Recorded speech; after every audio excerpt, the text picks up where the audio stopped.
You may be seated. Thank you very much. Your Excellency, President William Ruto, who is also the party leader of UDA, leaders of the two political parties, ladies and gentlemen, I'm Jambo. The ODM people here. ODM! ODM! ODM! You see, wako tayari. Well, I'm very happy to stand before you here this morning to talk to you after a long period of absence. As you know that in the last 6 months, I've been engaged in the campaign on the continental platform for the position of the chair of the African Union. Some people ask me why did I decide to run for that position. And I say that I was approached by senior leaders on the continent who, when they saw that that position was becoming vacant, they needed somebody with a Pan-Africanist ideology to go and try to set that movement into the right path so that it can achieve the objectives for which the founding fathers formed it. So they then sent the former Nigerian president, President Obasanjo, to me to come and persuade me to run. And after a lot of soul searching, I made a decision. And some of you will have seen me with President Obasanjo on my side when I announced that I was going to run for the position of African Union chair.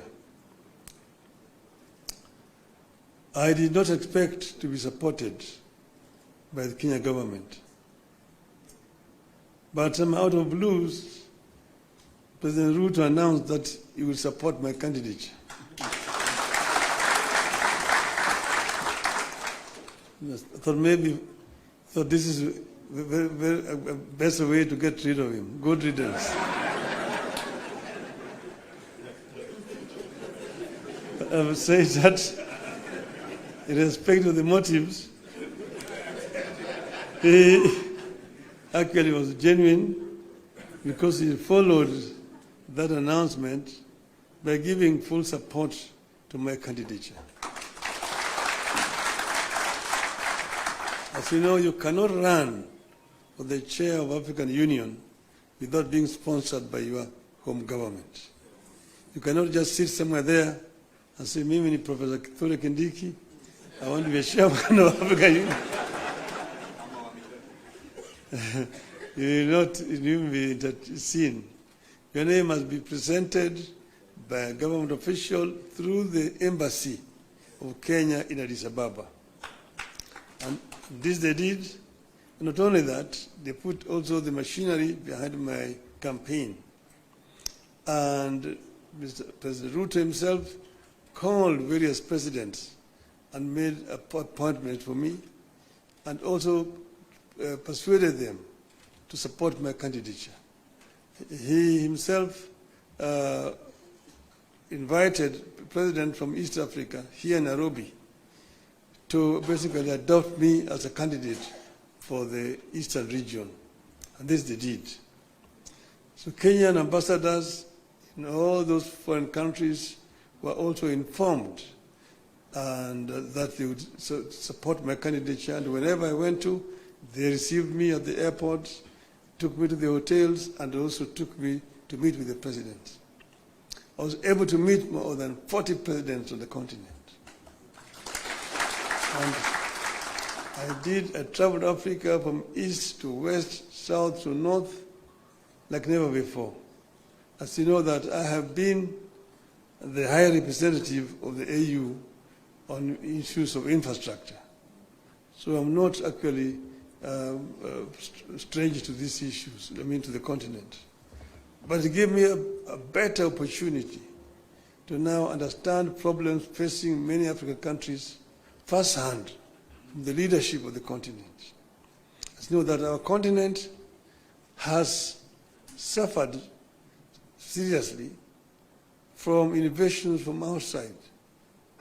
First was the slave trade that took so many of able manpower across the shores to go and work in the building of Americas, both North America and South America.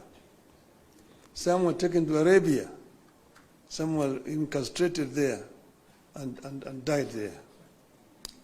So that was the first. Then came colonialism, where they went and set somewhere in Berlin and partitioned Africa according to their interests. British, French, Italian, Portuguese, and so on and so forth. So Africa has suffered seriously. That was colonialism. Then when Africans fought for independence, they granted it, but it was a flag. But then there was also neo-colonialism that came about, and Africa has continued to be marginalized. So I saw this and came up with a program of how we were going to deal with these issues. We campaigned strongly, and we went to Addis Ababa quite confident of victory. Before I went there, the women here, Orange women in Nairobi, organized a prayer meeting for me in Bomas of Kenya. And they prayed for my success. And I told them that they were only going to do two outcomes in Addis. One, we would win, in which case we would have succeeded. The other one, we would lose, but we would also have succeeded. Because I told them why, we will come back home. So east and or west, home is? So we are here. So when I came back, I went to meet with the president in Mombasa to thank him for the support that the government had given me during that campaign. And he was, of course, very gracious. And at that time, I found when the two teams from the parties had worked out on some documents that they wanted to be signed, I told him I cannot sign the document until I've consulted our people, my people. So I took time. From that time, I went to Kisumu. I met with the professor. I met with leadership and elders in Kisumu. I went to Siaya. I went to Migori. I went to Homa Bay. I went to Busia, where I met with all the leadership from all the 5 counties in Western. Then I went to the coast. I was in Mombasa. I was in Malindi, in Kilifi. I was in Kwale. I came back. I went to Wajir. I came back. Yesterday I was in KICC. I was in Narok. I was in Nairobi, here in this same building here with leadership of Nairobi. That is what you call random sampling. And I think I managed to get the feeling of my people, my supporters. And that's the reason why I am today able and confident to sign this document. So I want to say this, I have to note. Today, you have signed a memorandum of understanding between Orange Democratic Movement and the United Democratic Alliance. The carrier goal of the MOU is to help ease the prevailing tensions in the country, reconcile the population, alleviate their suffering, and move the country forward by addressing the critical social, political, and economic issues our people are grappling with today.